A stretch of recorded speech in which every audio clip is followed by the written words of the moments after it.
हर दिन एक भिखारी दरवाजे के पास आकर भीख मांगता था और घर का मालिक हमेशा घर के बाहर आते ही उसे देखकर फिर जाया करता, कई बार उसके लिए गालियां भी बकता।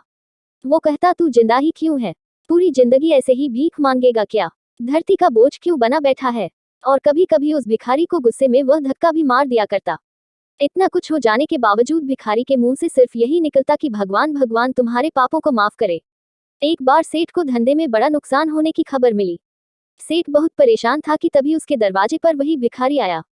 गुस्से में अपना आपा खोते हुए सेठ ने उस भिखारी को पत्थर दे मारा।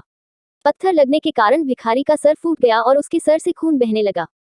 फिर भी दर्द से कराहते हुए भिखारी ने इतना ही कहा, भगवान तुम्हारे पाप को माफ करे। भिखारी वहां से चला गया। सेठ सोच में पड़ गए, भिखारी को पत्थर मारा फिर भी उसने सिर्फ प्रार्थना की।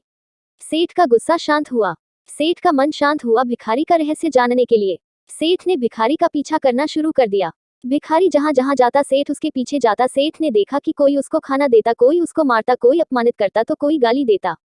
लोग भिखारी के साथ चाहे जैसा व्यवहार करते, लेकिन भिखारी सबके लिए एक ही प्रार्थना करता, भगवान तुम्हारे पाप माफ करें। अब रात होने को आई थी। भिखारी अपने घर जाने के लिए लौटा। वो अपने घर पहुंच गया, लेकिन सेठ अब भी उसका पीछा कर ही रहा था। एक पुरानी टूटी हुई खटिया पर एक बूढ़ी औरत लेटी हुई थी, काफी कमजोर और बीमार लग रही थी। वह भिखारी की पत्नी थी। अपने पति को वापस आता देख वह खाट से उठ खड़ी हुई। पत्नी ने अपने पति के भीख वाले कटोरे में देखा, उसमें सिर्फ आधी बासी रोटी थी। उसे देखकर वह बोली, आज बस इतना ही मिला, और हाँ, आपके सिर से खून निकल रहा है, ये चोट कैसे लगी? बूढ़ा भिखारी बोला, आज बस इतना ही मिला, किसी ने कुछ दिया ही नहीं। सब ने गालियां दी और एक नए पत्थर भी फेंकना, इसीलिए मेरा सर फट गया। एक गहरी ठंडी सांस लेकर बूढ़ा भिखारी फिर से बोला, यह मेरे ही पापों का फल है। तुम्हें याद है कुछ सालों पहले हम कितने अमीर थे? क्या कुछ नहीं था हमारे पास? हमारे पास हर चीज जरूरत से ज्यादा थी, लेकिन हमने कभी दान नहीं किया। और उससे भी बुरा हमने उस अंधे भिखारी के साथ किया जो हमारे द्वार पर भीख मांगने आया करता था। बूढ़ी पत्नी की आंखों में आंसू आ गए। वह बोली, हाँ, हम उस बेचारे अंधे के साथ बहुत बुरा करते थे। उसका अपमान करते थे, उसे खाने के लिए रोटी की जगह कागज दिया करते, उसका मजाक उड़ाया करते और कभी कभी मारा भी करते। मैंने कभी उसको रास्ता नहीं दिखाए। एक बार मैंने उसके मुंह पर मिट्टी भी फेंकी थी और वह हमेशा दुखी होकर यही कहता कि भगवान तुम्हें तुम्हारे किए की सजा देगा, भगवान तुम्हारे पापों की सजा जरूर देगा। उसका श्राप सच हुआ और हम इस दुख भरी जिंदगी में आ गए। भिखारी बोला, हाँ, उसका श्राप सच हुआ, इसलिए मैं किसी को बददुआ नहीं देता। चाहे कोई मेरे साथ कैसा भी बर्ताव करे, मैं हमेशा उसके लिए प्रार्थना करता हूँ।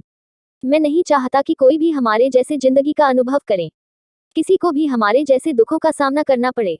वो नहीं जानते कि वह कितना बड़ा पाप कर रहे हैं, इसलिए अनजाने में हुए पाप की ऐसी सजा किसी को भी मिले, मैं नहीं चाहता। सेठ वहीं पर छुपकर यह सारी बातें सुन रहा था। अब उसे सब कुछ समझ में आ गया था। भिखारी और उसकी पत्नी ने वह आधी रोटी मिल बांट कर खाएं और भगवान को धन्यवाद बोलकर सो गए। अगले दिन बड़ा भिखारी फिर से भीख मांगने गया। सेठ के घर के पास जाते हैं। सेठ ने पहले से गर्म रोटी या उसके लिए निकाल कर रखी थी। उसे देते हुए सेठ विनम्रता से बोला, माफ कर दीजिए बाबा, उसे बहुत बड़ी गलती हो गई। बूढ़ा भिखारी बोला, भगवान तेरा भला करे। इतना कहकर वह आगे निकल गया। इस कहानी से जो सीख लेने लायक है वह बड़ी ही सिंपल है कि आदमी चाहे किसी के बारे में बुरा कहे या भला करे, लेकिन भगवान सिर्फ कर्म के हिसाब से उसको फल देता है। क्या हुआ अगर भगवान नहीं दिखता है, लेकिन ये बात बिल्कुल सच है, उसके खाते में सबका हिसाब बहुत बहुत पक्का होता है। इसलिए जब किसी के लिए कुछ भी करो तो अच्छा ही करो।